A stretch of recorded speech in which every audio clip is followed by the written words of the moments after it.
Look who it is. Everyone's favorite person. 34 is going.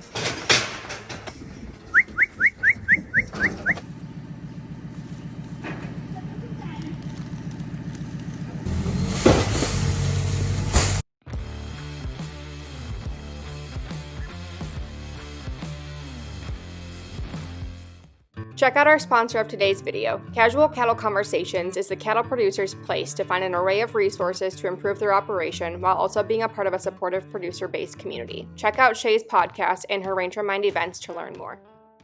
Good morning! Look who it is. Everyone's favorite person. Look at that smile. Wow. It was fake.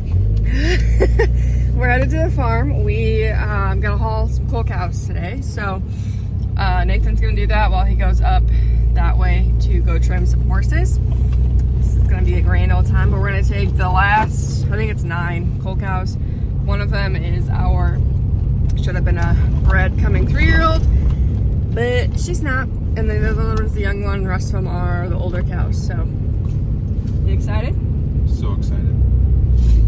Got rid of 103 though, these ones are all nice. She was salty. I edited that video yesterday. I had to delete a special word that you said in one of the videos though. So anyways, come along for the fun. Yep.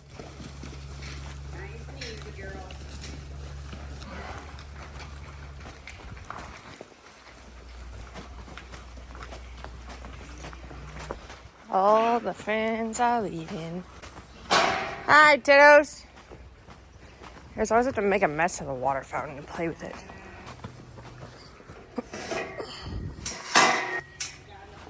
Okay.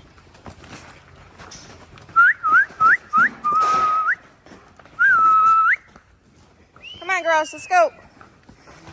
Oh, turn around. Come on, girls, let's go. Good girl. 34 is going.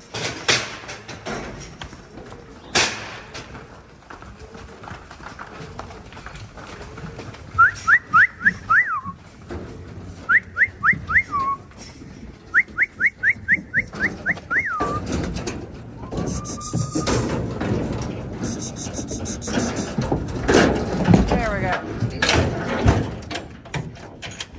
Ta-da!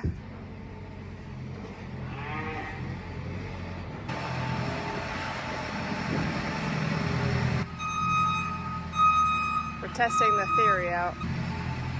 There we go.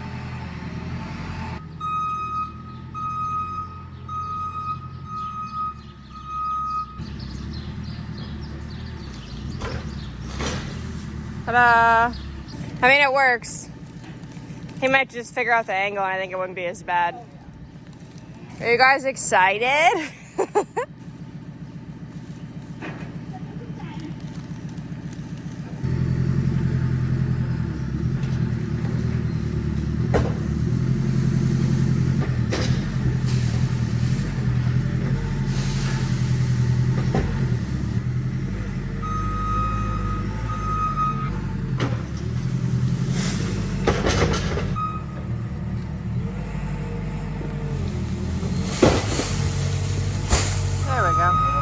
Trying to avoid having to unhook the manure spreader and hook up the bale processor just for a little bit when there's still manure to haul. So that if you wonder what's going on, that's what's going on.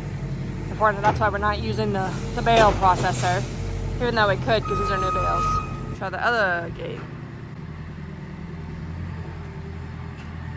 Yeah, that's better. Yep. It's less of a not nice angle. Off the edge. It makes your foot come off the gas. I was gonna say, yeah, it's kind of like driving the golf cart if it just automatically like brakes because as soon as you let go of it versus like a vehicle where it coasts. This thing kind of just stops as soon as you take your foot out of the gas. Ah, Sterling!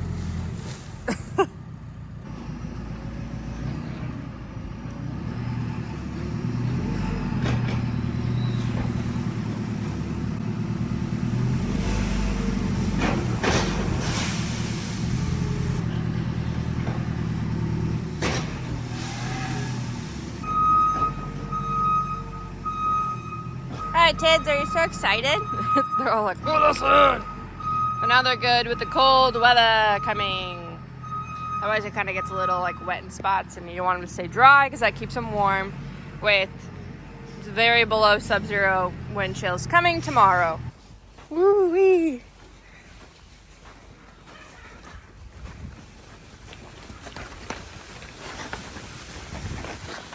Go kids, go!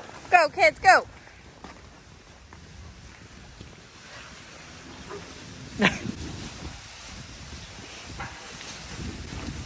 Such a fun day to be a baby. So let's have a conversation about cull cows, and what the whole method of the madness is. So cull cows, C-U-L-L. I know when you do like captions on my videos, it probably says cull cows. They're cull cows, technically, very similar.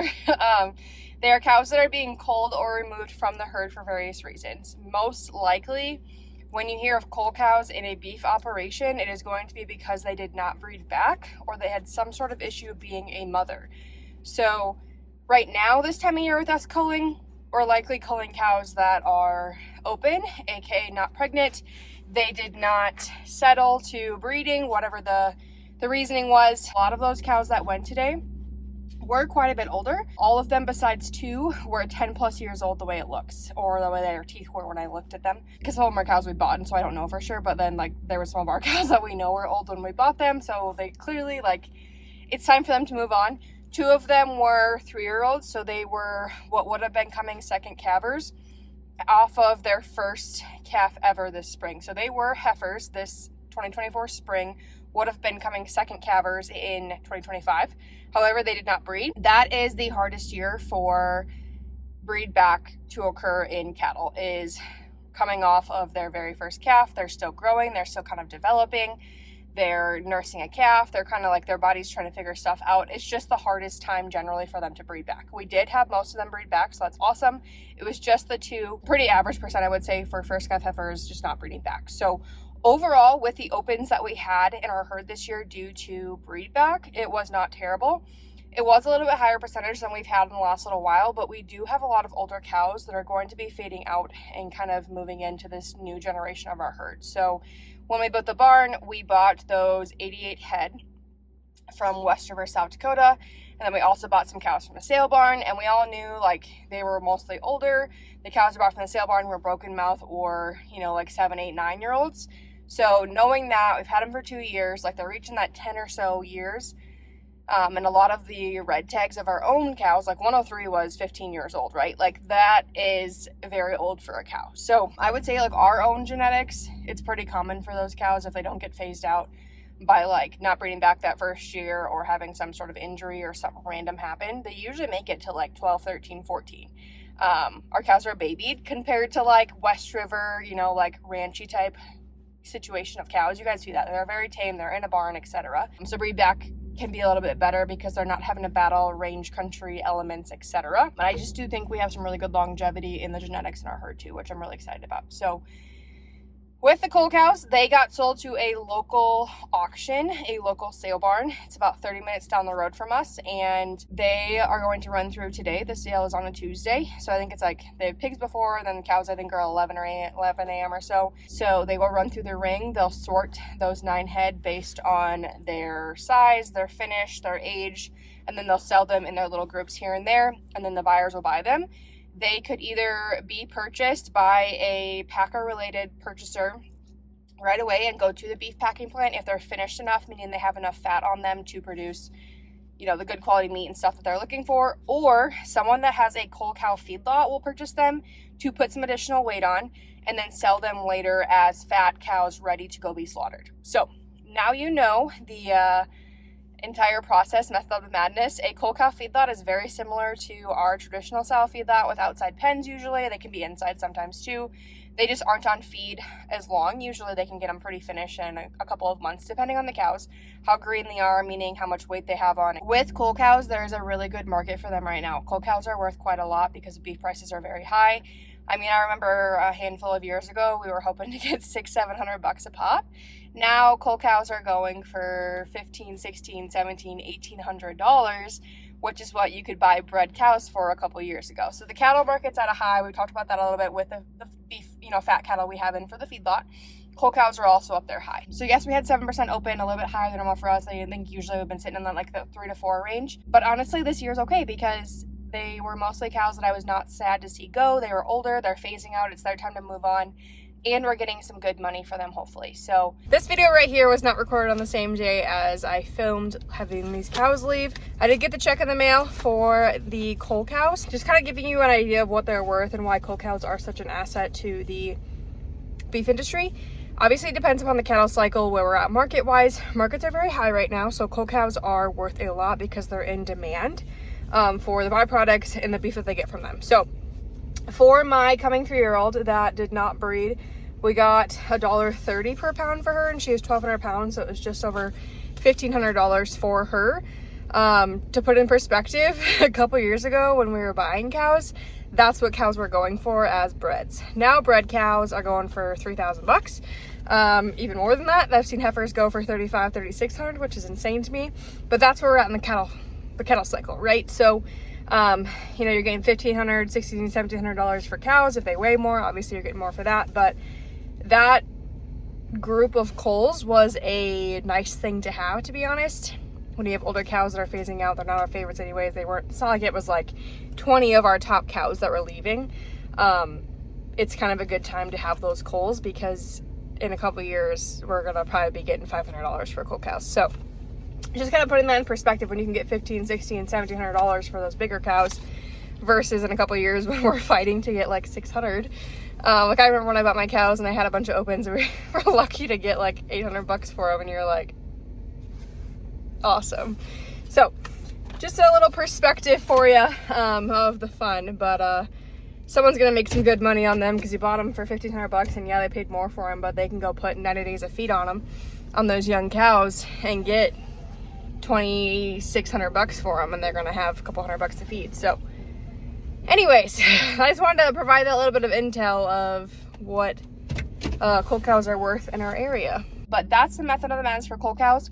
Cull cows are not going to produce your high quality, super marbled, amazing, tender ribeyes. They're gonna do, you know, some ground beef, some other byproducts. Depending on the age of the animals, those 3-year-olds, that aren't even 3 yet, they're 2.5 coming 3s, they could still go produce some really dang good meat. They likely will. But you get some of those cows that are 13, 14, 15, they're gonna be a lot more byproducts for, you know, like dog food, lower quality cuts, your byproducts with your leather and, you know, everything else that comes from cattle within the world that we're in, like crayons, adhesives, tires.